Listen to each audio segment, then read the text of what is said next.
আসসালামু আলাইকুম। প্রিয় দর্শক, আপনাদের সকলকে আমন্ত্রণ জানাচ্ছি। আমাদের কাগজে একটা খবর বেরিয়েছে, সে খবরটা রীতিমতো বাংলাদেশের বর্তমান সরকারকে রীতিমতো ভীষণ হতাশ করে দেবে। হতাশ এই কারণে করবে, এত তড়ি ঘড়ি করে এত তাড়াতাড়ি করে সমস্ত হাসিনার বিচার ফিচার কমপ্লিট করে তাকে মানে ঝোলানোর সমস্ত ব্যবস্থা যখন করা হলো, তখন দেখা গেল যার কাছে শেখ হাসিনা রয়েছেন সে একদম বেঁকে বসে আছে। ভারতবর্ষ তো শেখ হাসিনাকে দেবে না। এখন আমাদের এখানে একটা খবর বেরিয়েছে, আমার খবরটা উল্টো হয়, তাই আমি এখানে মোবাইলে আমি মিরর এফেক্ট দিয়ে রেখে দিয়েছি। মিরর এফেক্টটা দেখুন আপনারা। হাসিনাকে ফেরাতে বাধ্য নয় ভারত, ইঙ্গিত চুক্তিতে। আনন্দবাজারে খবরটা বেরিয়েছে। এই যে খবরটা, এই খবরটার মধ্যে পরিষ্কার রয়েছে যে চুক্তিটা রয়েছে 13টা পয়েন্ট তার মধ্যে রয়েছে। তার মধ্যে একটা পয়েন্টে আছে যে যদি দেখা যায় যে কোনো মানে প্রত্যর্পণের ব্যাপার পেছনে রাজনৈতিক প্রতিহিংসামূলক কোনো কিছু রয়েছে, ইঙ্গিত রয়েছে, বা তাকে চরম শাস্তি দেওয়া হবে, এবং দুদেশের মধ্যে তার বিরুদ্ধে মানে দুদেশেই কোনো রকম মামলা নেই, মানে এক দেশে আছে এক দেশে নেই, তাহলে পরে সেই চুক্তি কিন্তু মানে মান্যতা পাবে না এই মানে হস্তান্তরের ব্যাপারে। এবং কালকে যখন বিচার প্রক্রিয়া শেষ হলো তখনই ভারত বুঝে গিয়েছিল যে এটা তো ক্যাঙ্গারু কোর্ট, এই কোর্টে তো যা বিচার হবে তো হবে। সে ভারতবর্ষ আপনারাও জানতেন, আর ভারতবর্ষের নেতারা যারা মানে দেশ চালাচ্ছেন তারা তো আরো ভালো জানতেন যে এইটা একটা মানে ক্যাঙ্গারু কোর্টের চূড়ান্ত রায় হবে, তাকে ফাঁসিতে ঝোলানো হবে। তার আগে ভাগেই সব ঠিকঠাক করে রাখা হয়েছিল। চিঠিপত্র তো আসবে, চিঠিপত্র দিতে হবে, তা মুখে কিছু না বলে জুতিয়ে খাল খিচে দেওয়া যাক। কিরকম জুতিয়ে খাল খিচে দেওয়া যাক? এই কারণে জুতিয়ে আমি বলছি, সেটা হচ্ছে চুপচাপ তার সিকিউরিটি বিফাপ করে দেওয়া হলো। Z+ থেকে Z++ করে দেওয়া তার সিকিউরিটি। তার মানে এখন থেকে শেখ হাসিনা যে নিরাপত্তা পাবেন, সেই নিরাপত্তাটা হলো আমাদের প্রধানমন্ত্রী, স্বরাষ্ট্রমন্ত্রী, প্রতিরক্ষা মন্ত্রী, তারপর আমাদের বাণিজ্য মন্ত্রী, বিদেশ মন্ত্রী, NSA অজিত দোভাল, যে সমস্ত নিরাপত্তা পান সেই নিরাপত্তা Z++ সিকিউরিটি করে দেওয়া হলো। একজন আমার প্রশ্ন করেছেন, মানে বলেছেন শুধরে দেওয়ার জন্য, না তাকে SPG সুরক্ষা দেয়। আমি ভদ্রলোককে জানাই যে SPG হচ্ছে স্পেশাল প্রোটেকশন গ্রুপ। এই SPG এরা কিন্তু Z+ নিরাপত্তার মধ্যে থাকে। SPG Z+ নিরাপত্তা হচ্ছে, আপনাদের একটুখানি বোঝাই, সেটা হচ্ছে 4টে স্তরে ভাগ করা থাকে। যিনি আসেন VIP, তাকে 4টে স্তরে নিরাপত্তার ঘেরাটোপে রাখা হয়। আমি একটা উদাহরণস্বরূপ বলছি, ধরে নরেন্দ্র মোদী এই জায়গা থেকে ওই জায়গায় যাবেন, A থেকে B তে যাবেন। তা নরেন্দ্র মোদী যখন যাবেন A থেকে B তে, তখন তার আগে তার নিরাপত্তার সমস্ত রাস্তাগুলো SPG দেখে রেখে দেয়। এবং শুধু নিরাপত্তা নয়, তার যে একটা সেফ এক্সিট রুট, সেই রুটটা বাঁচা হয়। কাছাকাছি কোন হসপিটাল আছে সেই হসপিটাল দেখা হয়, কাছাকাছি কোথাও সেফ হাউস আছে সেটা দেখা হয়। দেখা হওয়ার পর সেই সমস্ত জায়গায় রাস্তাগুলো হয় কি, সমস্ত লোকাল পুলিশ না রাজ্য পুলিশ যারা থাকে, রাজ্য পুলিশ দিয়ে পুরো পাকা করে রাখা হয়। এটা গেল প্রথম নিরাপত্তা বেরি। দ্বিতীয় নিরাপত্তা বেরি হচ্ছে আপনার এই যে CRPF যারা আছে, পুরো রাস্তাটা যেটা আছে সেই রাস্তাটার মধ্যে কর্ডন করে CRPF থাকে, সেন্ট্রাল রিজার্ভ পুলিশ ফোর্স থাকে। তারপরে দেখবেন 40টা গাড়ির একটা বহর যাচ্ছে। 40টা গাড়ির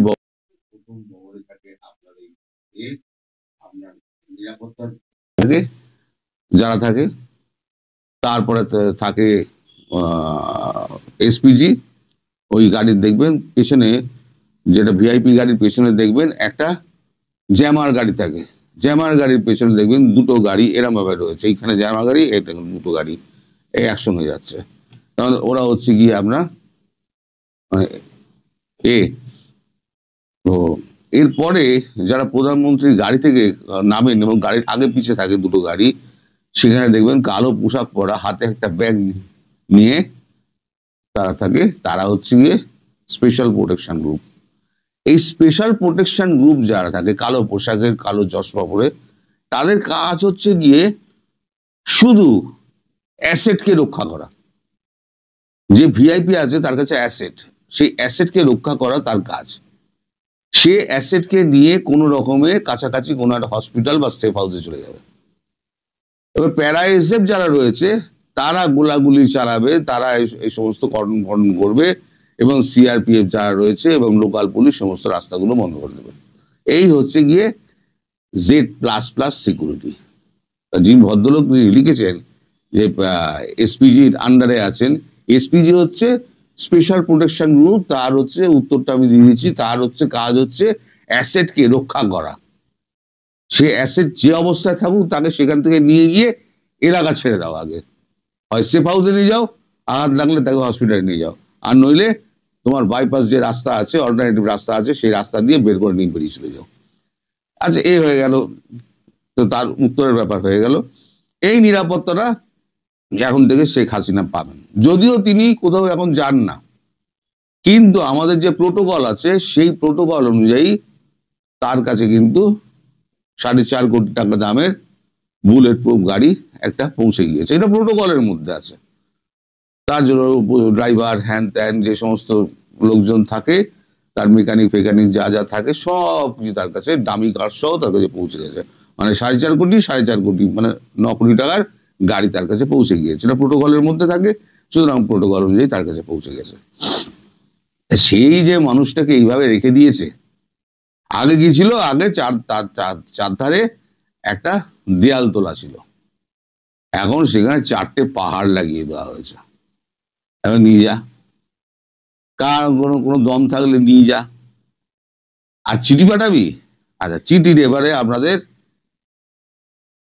ব্যাপারটা দেখাই। চিঠি, এই চিঠি কিরাম পাঠিয়েছে আমি আপনাদেরকে আগে দেখাচ্ছি।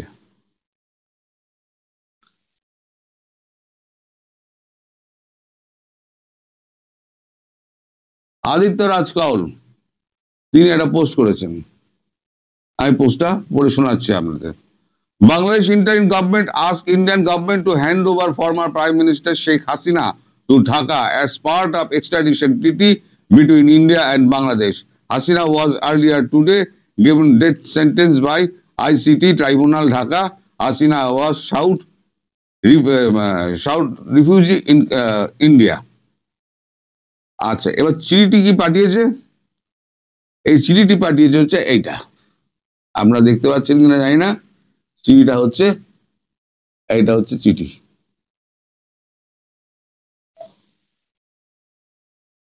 বাংলাদেশ সরকারের চিঠি। আচ্ছা, চিঠিতে পাঠাচ্ছে প্রেস বিজ্ঞপ্তি, আপনারা উল্টো দেখছেন আমি জানি, আমি পড়ে শুনিয়ে দিচ্ছি আপনাদের। দেশের প্রেস বিজ্ঞপ্তি, ঢাকা 17 নভেম্বর 2025। আন্তর্জাতিক অপরাধ ট্রাইব্যুনাল আজকের রায়ে পলাতক আসামি শেখ হাসিনা ও আসাদুজ্জামান কামাল জুলাই হত্যাকাণ্ডের জন্য অপরাধী সাব্যস্ত হয়েছেন এবং দণ্ডপ্রাপ্ত হয়েছেন। মানবতা বিরোধী অপরাধ দণ্ডপ্রাপ্ত এই ব্যক্তি দ্বিতীয় কোনো দেশে আশ্রয় দিলে তা হবে অত্যন্ত অবন্ধুসুলভ আচরণ এবং ন্যায় বিচারের প্রতি জানাই তারা যেন অনতিবিলম্বে দণ্ডপ্রাপ্ত এই দুই আসামিকে বাংলাদেশ কর্তৃপক্ষের কাছে হস্তান্তর করেন। দুই দেশের মধ্যে বিরাজমান প্রত্যর্পণ চুক্তি অনুসারে এটি ভারতের জন্য অবশ্য পালনীয় দায়িত্বও বটে। এইখানে আপনারা কোনো রকম ওপরে কারো নাম, নিচে কারো সই, কারোর নাম কিচ্ছু দেখতে পাবেন না। এবার আপনারা বলুন এই চিঠির কি দাম আছে? প্রথম কথা হচ্ছে এই চিঠি তো ভারতের কাছে হচ্ছে টয়লেট পেপার। ওই টয়লেট পেপার থাকে না, মুছে ফেলে দেয়। গতবারও চিঠি দিয়েছিল, প্রাপ্তি স্বীকার করেছিল, উত্তরও দেয়নি। এবারে হয়তো প্রাপ্তি স্বীকার করবে না, মনে হয় প্রাপ্তি স্বীকার করবে না। এই বাংলাদেশে 2 কোটির দাম দেয় না ভারতবর্ষ, 2 পয়সার দাম দেয় না। আজকে ঠেঙালে কাল কোথায় যাবে তার কোনো ঠিক নেই। 2 পয়সার দাম দেয় না। তারা ভারতবর্ষকে মাপতে চায়। ভারতবর্ষ যাকে আশ্রয় দিয়েছে না, তাকে চীনও নিয়ে যেতে পারেনি। দলাই লামাকে এত বছর হয়ে গেছে, চীনের মতো শক্তিশালী রাষ্ট্র, তারাও কিন্তু দলাই লামাকে এখনো পর্যন্ত হাতে পায়নি। সেই এক্সট্রাডিশন চেয়ে বসে আছে, এখন আশা ছেড়ে দিয়েছে। তবে আপনাদের আশা পূর্ণ হবে। এই যে আপনাদের এই যে মহানুমতি সমস্ত লোকজন রয়েছে না, আপনার উপদেষ্টা মণ্ডলী, তার মধ্যে বেশ কিছু ভাগার জন্য তৈরি হয়ে আছেন। আমি খবরটা নিচ্ছি, খুব শিগগিরই আপনাদের খবরটা আমি দেব। কোন কোন উপদেষ্টা মণ্ডলী এখানে ভাগার জন্য একেবারে লাইন দিয়ে পড়ে রয়েছেন, তাদের উপদেষ্টা মণ্ডলীদের তালিকা আমি দিয়ে দেবো আপনাদের কাছে। এরা সরকার চালাবে। মোহাম্মদ ইউনূস তিনি কোথাও যেতে পারবেন না, তিনি এখানেই থাকবেন। আর আপনাকে কোনো দেশ এইভাবে সুরক্ষা দেবে না। আর আসল মুদ্রা কথা কি হলো জানেন ডক্টর ইউনূস? আপনারা না শেখ হাসিনাকে আরো প্রাসঙ্গিক করে দিলেন, আওয়ামী লীগকে আরো প্রাসঙ্গিক করে দিলেন। আওয়ামী লীগ যতটা না বাইরে আছে, আপনাদের থেকে আপনাদের অন্তরে বেশি আতঙ্ক হয়ে গেছে। আওয়ামী লীগের আতঙ্ক, রাতে আপনারা ঘুমোতে পারেন না। আপনারা ভাবেন এই বোধহয় আওয়ামী লীগ আপনাদের তাড়া করে বেড়াচ্ছে, ঘুম ভেঙে যায় আপনাদের। আওয়ামী লীগ আসছে, আপনাদের আওয়ামী লীগের ভূতে তাড়া করেছে। আর এখন তো ভূতে তাড়া করছে, এরপর আওয়ামী লীগের কর্মীরা আপনাদের তাড়া করবে। আওয়ামী লীগকে বাঁচাতে গেলে আওয়ামী লীগের কোনো নেতার দরকার নেই। আওয়ামী লীগের যারা গ্রাসরুট লেভেলের যারা কর্মী আছে না, তারা ঠিক নিয়ে আপনাদের সিধে করে দেবে। আর সেদিন খুব একটা দূরে নয়। আর ভারতবর্ষ এটি করলো কেন? ভারতবর্ষ জানে যে আপনারা এই চিঠিটা দেবেন। এই চিঠিটা দেওয়ার ফলেতে ভারতবর্ষের কাছে একটা দায়িত্ব হয়ে গেল। ভারতবর্ষ মানে তাকে উত্তর দিতে হবে কূটনৈতিক ভাষায়। সে চুপচাপ, ভারতবর্ষ কথা বলে কম, একদম চুপচাপ জুতোটা মেরে দিল আপনাদের, যে তার সিকিউরিটি বিফ আপ করে দিল। তুমি যাকে চাইছো আমি তার সুরক্ষা আরো বাড়িয়ে দিলাম, এবার বুঝে নাও তুমি কি করবে। পৃথিবী বুঝেনি, পৃথিবী যার মতো কূটনৈতিক ভালো ব্যাপার বোঝে। ভারতের কূটনীতি হচ্ছে এরকম, মুখে কিছু বলবে না, কাজে করে দেখিয়ে দেবে। সুতরাং আপনার 2 পয়সার দাম আর ভারতবর্ষের কত পয়সার দাম পৃথিবী বুঝে নেবে খুনি। আপনারা মানে মানে বিদায় হন এবং বাংলাদেশের সাধারণ জনতাকে আপনারা শান্তিতে বাঁচতে দিন। আর না হলে পরে ধোলাই খেয়ে আপনাদেরকে বিদায় নিতে হবে। অন্তর্বর্তী সরকারের পক্ষ থেকে সম্ভবত আরও একটি অপ্রয়োজনীয় এবং বলা যেতে পারে যে হঠকারী একটি সিদ্ধান্ত নেওয়া হয়েছে, যার কোনো প্রয়োজন ছিল না।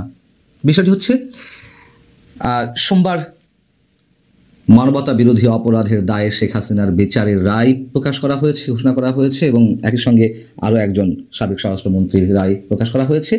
সেই শেখ হাসিনা সহ দণ্ডিত আসামিদের বক্তব্য বিবৃতি প্রচার করা যাবে না বলে সরকারের পক্ষ থেকে কঠোরভাবে নির্দেশনা দেওয়া হয়েছে এবং সতর্কতা জারি করা হয়েছে। করলে কি হবে সেটিও বলা হয়েছে। এবং এই বিষয়টি মঙ্গলবার প্রধান উপদেষ্টার যে অফিসিয়াল ফেসবুক পেজ সেটিতে তুলে ধরা হয়েছে জাতীয় সাইবার সুরক্ষা এজেন্সি বা NCS এর বরাত দিয়ে। পোস্টে বলা হচ্ছে যে জাতীয় সাইবার সুরক্ষা এজেন্সি একটি জরুরি সতর্কতা জারি করে দেশের ডিজিটাল প্ল্যাটফর্মগুলোর অপব্যবহার নিয়ে উদ্বেগ প্রকাশ করেছে। সংস্থাটি জানিয়েছে পলাতক ও আদালতে মৃত্যুদণ্ডপ্রাপ্ত আসামিদের প্রচারিত মিথ্যা ও উস্কানিমূলক তথ্য বিবৃতিগুলো দেশের সার্বিক নিরাপত্তা, জনশৃঙ্খলা ও বহু আকাঙ্ক্ষিত সামাজিক স্থিতিশীলতাকে মারাত্মকভাবে বিপন্ন করছে। এই কার্যকলাপগুলো সহিংসতা ও বৃহত্তর বিশৃঙ্খলা সৃষ্টির মূল কারণ। আমি যে কারণে এই বিষয়গুলোকে অপ্রয়োজনীয় এবং হঠকারী বলে উল্লেখ করেছি, সে বিষয়ে আসছে, ব্যাখ্যাটি রয়েছে। এর আগেও সরকার এই ধরনের সিদ্ধান্ত নিয়েছে। যাই হোক, এনসিএসএ বলছে বাংলাদেশের আদালতে মৃত্যুদণ্ডপ্রাপ্ত একজন আসামির বক্তব্য ও বিবৃতি ক্রমাগত ডিজিটাল মাধ্যমে প্রচার হওয়া বিচার বিভাগের প্রতি অবমাননা এবং জনমনে বিভ্রান্তি সৃষ্টির শামিল। এসব বক্তব্যে সরাসরি কল ফর ভায়োলেন্স বা সহিংসতার আহ্বান রয়েছে, যা দেশের বিভিন্ন স্থানে বিশৃঙ্খলা, অগ্নিসন্ত্রাস এবং অন্যান্য অপরাধমূলক কর্মকাণ্ডের নির্দেশনা ছড়াচ্ছে। প্রশ্ন হচ্ছে, এগুলো করে সরকারের আসলে লাভ কতটা হচ্ছে? এই যে অবাধ টেকনোলজির যুগ, ইনফরমেশন টেকনোলজির যুগ, এই যে অবাধ তথ্য প্রবাহের সময়টিতে কোনো কিছুকে আটকে রাখা যায়? ধরুন দেশের ভিতর থেকে কেউ এগুলো প্রচার করলো না, বাইরে থেকে তো প্রচার হচ্ছেই, হবেও, সেগুলো ঠেকাবে কীভাবে? এবং আওয়ামী লীগের ফেসবুক পেজে তো যে কেউ ঢুকলেই এগুলো পেয়ে যায়, সেগুলো তো এখন নিশ্চয়ই দেশের বাইরে থেকে নিয়ন্ত্রণ করা হচ্ছে, অথবা দেশের বাইরে যারা বিভিন্ন সোশ্যাল মিডিয়া প্ল্যাটফর্মে কাজ করছে তারাও ছড়াবে। এখান থেকে বন্ধ করবে কীভাবে? এবং এইটি যে বন্ধ করা সম্ভব নয় তা খোদ বর্তমানে অন্তর্বর্তী সরকারের অভিজ্ঞতাতে রয়েছে। এবং এই যে বললাম যে তাদের অভিজ্ঞতা রয়েছে, যেমন গত 12ই মে এমন একটি প্রজ্ঞাপন জারি করা হয়েছিল, সেখানে বলা হয়েছিল যে আওয়ামী লীগ এবং এর অঙ্গ সহযোগী সংগঠনের যে কোনো ধরনের প্রকাশনা, গণমাধ্যম, অনলাইন বা সামাজিক যোগাযোগ মাধ্যমে প্রচারণা, মিছিল, সভা, সমাবেশ, সম্মেলন আয়োজন সহ যাবতীয় কর্মকাণ্ড নিষিদ্ধ ঘোষণা করা হলো। নিষিদ্ধ ঘোষণা করাই আছে। আওয়ামী লীগের রাজনৈতিক কার্যক্রম নিয়ে বা তাদের বক্তব্য বিবৃতি থেমে আছে কোনোভাবে? চলছে তো, যত্রতত্র যেমন ইচ্ছা তো চলছে, এবং মানুষ তো অজানার মধ্যে নেই, তারা তো ঠিকই কোনোভাবে এই ইনফরমেশনগুলো পাচ্ছে।